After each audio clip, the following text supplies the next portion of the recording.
All right, YouTube, it's finally happening. It's getting time to do our little rebuild on the 5.7 Hemi. Gotta watch a little TV when I'm out here. Anyway, my daughter's beginning the motor today. Say hi, Lee.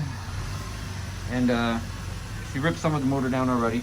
We already had one of the exhaust manifold bolts break on here, right here. Thankfully, the stud is sticking out. It's not gonna be terribly bad, but I'm just showing you before we beginning to rip it down all the way. Because I want to get the motor sent out. It's going to take some time to get it sent out. We already have a new water pump on there and stuff like that. And I do got the throttle body and the intake. I'm not going to use this throttle body and intake. I'm going to use a different one. We're going to get a little extra horsepower out of this because we're going to change out the cam, have a blueprint and balance. That's the game plan anyway.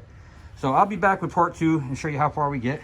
Oh yeah, I got the beast out today too, the Ram, because of the weather.